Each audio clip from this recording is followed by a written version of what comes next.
back to the Metro on 1019 WDET. I'm Kerry Jr. II. The world can learn a lot from Detroit.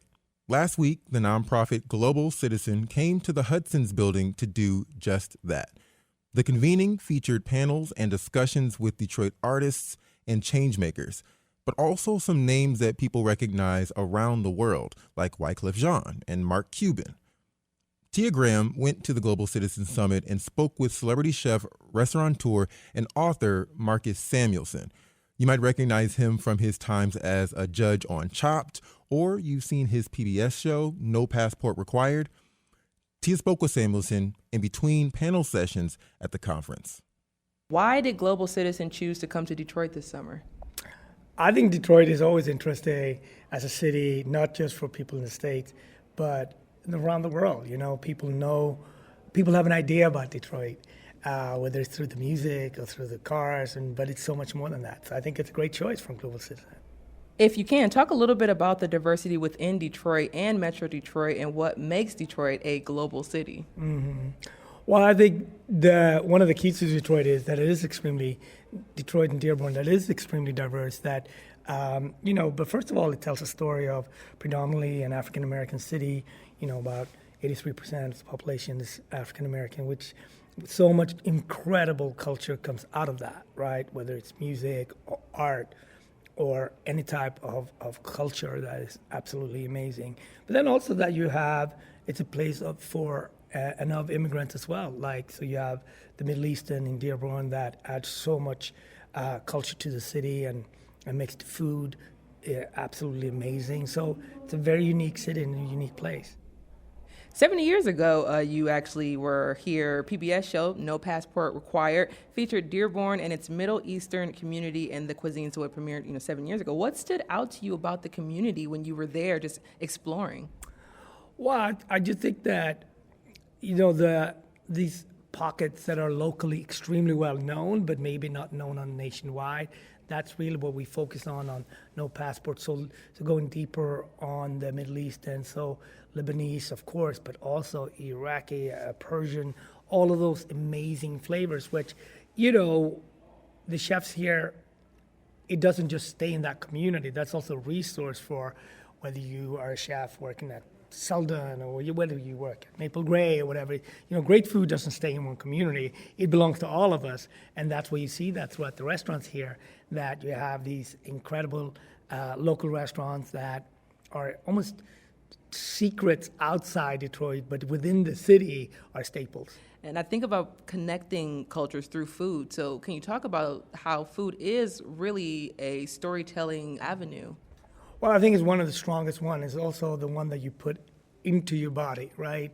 So whether it's Ethiopian, where you truly eat with your hands, and you may or may not understand these stews. Here you have 6-7 different stews. How do I eat it? How do I break that off? Right there, you already been invited to Ethiopian culture, right? So this sourdough pancake, so unique and in terms of tang in its flavor, right? And Ethiopian food is largely vegetarian, but then we break fast very often with big meat dishes. So the celebration of meat, comes into it, or go to the other side to my Swedish culture,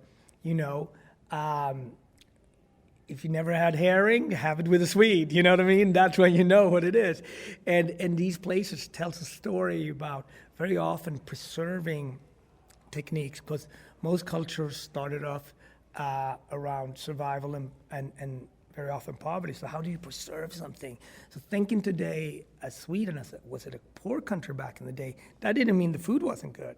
So it gives you a perspective that goes back hundreds and hundreds of years that you may not think about, because now it's a country of technology and so on. But it gives you a different window into a country. Speaking of that, I think about the diaspora, of course. I think about the North Atlantic slave trade. And I often think about chefs like yourself who are bringing in different dishes and cuisines from different parts of the world, especially the continent of Africa, but connecting them to what's happening here in America. So I often think about what was retained and not lost during that time. So can you talk about how you are able to bring your expertise, your knowledge to connect with Black America? Mm-hmm. Well, I mean, for me, it started way before I got to America. As a Black creative, the place where you knew you could work or understand was America as a black artist, as a black creative. So when I got my training in Europe and Asia, I knew I always wanted to move to America to really do my work. Give me a sense of place and community, and living in Harlem has given me that plentiful, right? And you know that you're living in a community that Maya Angelou worked in, or James Baldwin worked in, or you see in institutions like National Black Theater or Apollo or Schomburg. So it gives you a sort of, hey, you got to respect this place. So that was like the base for me. Then in order to do the work, I had to travel and I had to invest and understand. So traveling throughout Africa, traveling within Harlem, for example, very similar purpose, very different trips, right? So understanding that, what do we do with broken rice? What is it coming from Senegal throughout the slave trade to the Virginias, to the South Carolinas, and up? How do I make, the connection? So in our restaurant now in DC, we have Mel's broken rice, crab rice, right? So it's a dish that is really local to Virginia, Maryland, and the DMV, but it really comes out of Africa, right? So there's always these links.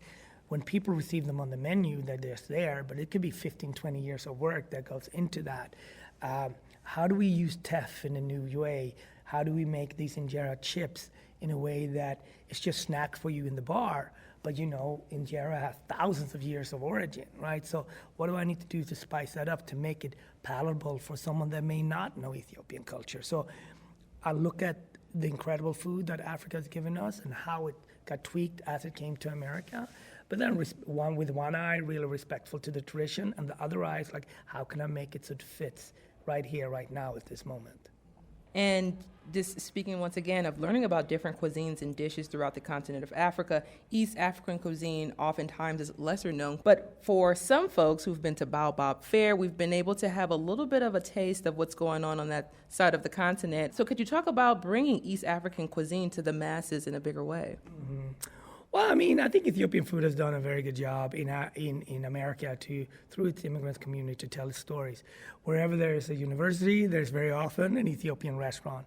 And I think what's great with Ethiopian food, it truly makes you break bread.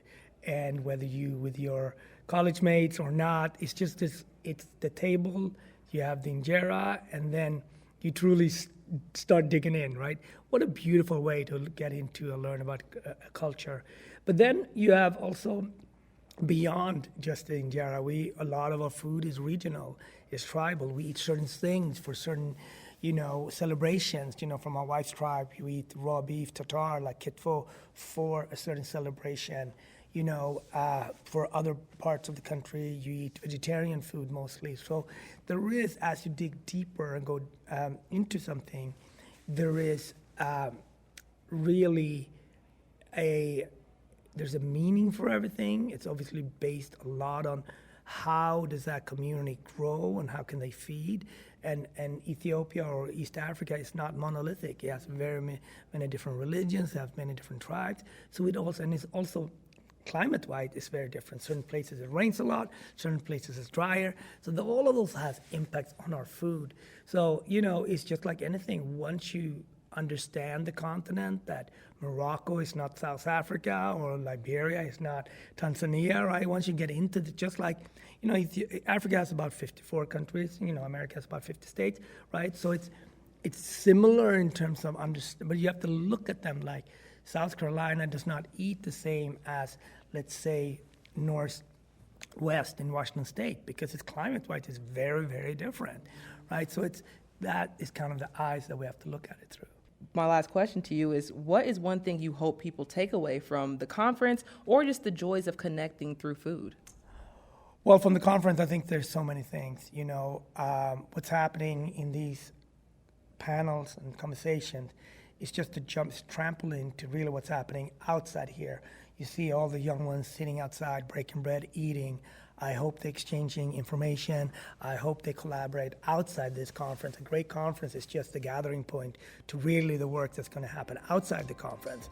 And if Global Citizen can be that connector, if Detroit can be that connector, that's something positive out to the world. Because people will remember, we met at the D, we met at Global Citizen. So those experiences are important because there's so much to learn. Marcus Samuelsson is a celebrity chef, restaurateur, and author. After the summit, Wyclef Jean led a procession down Woodward to Spirit Plaza for the Love at Night Container Takeover. The Container Project is a project that highlights artists in Detroit, and this event introduced this year's cohort. WDET is a partner on the Container Project, and Tia will be the host of a podcast that accompanies the project. It comes out next month.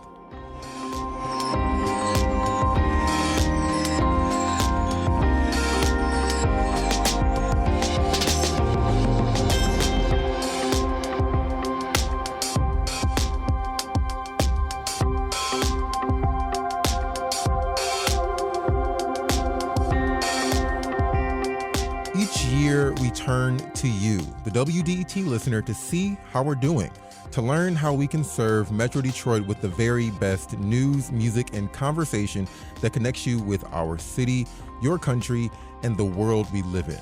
Well, it's that time of year again, time for WDET's annual listener survey.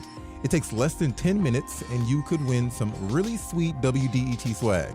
So help us help you. Take the survey now at wdet.org/survey. Coming up, Metro Detroit is under an air quality alert. We'll hear about what people should be doing to stay safe. Stay right there.